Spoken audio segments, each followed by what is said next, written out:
முல்லைத்தீவில் பெரும் சோகத்தை ஏற்படுத்திய சம்பவமானது இந்த சம்பவம் பதிவாகியுள்ளது.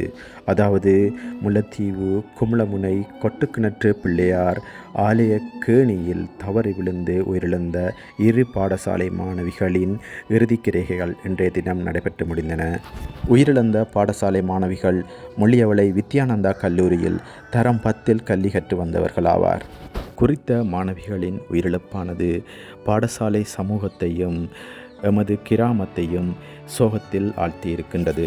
கல்வியில் சிறந்து விளங்கிய குறித்த மாணவிகள் எதிர்பாராத விதமாக நடந்த இந்த ஒரு சம்பவத்தில் உயிரிழந்தது மிகவும் மனவேதனையை ஏற்படுத்தியுள்ளது.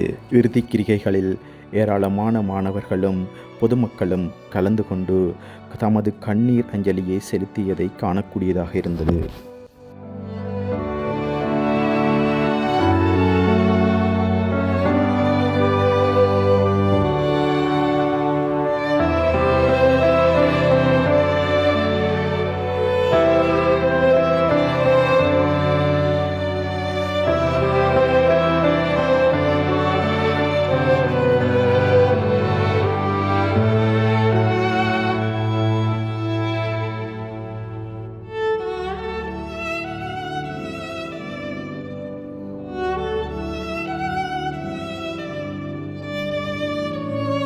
குறித்த சம்பவம் நடந்த அன்று மேலும் 2 வேறு பிரதேசங்களில் உயிரிழந்தது மனவேதனையை ஏற்படுத்தியிருக்கின்றது. அதாவது அன்றைய தினம் 4 பேர் முல்லைத்தீவு மாவட்டத்தில் நீரில் மூழ்கி உயிரிழந்துள்ளனர். இது குறித்து முல்லைத்தீவு மாவட்ட சட்ட வைத்திய அதிகாரி பின்வருமாறு கூறினார். வணக்கம், நான் டாக்டர் கனகசபாபதி வாசுதேவா, சட்ட வைத்திய அதிகாரி, மாவட்ட பொது வைத்தியசாலை முல்லைத்தீவு.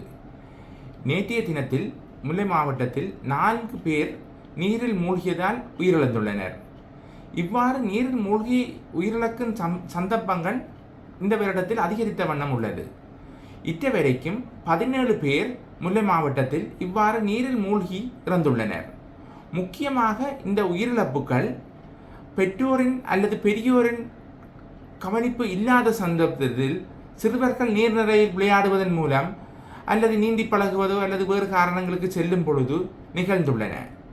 கட்டாயம் சிறுவர்கள் நீர்நிலைகளில் இருக்கும் பொழுது அருகில் பெரியவர்கள் அல்லது பெற்றோர்கள் நிற்றல் வேண்டும்.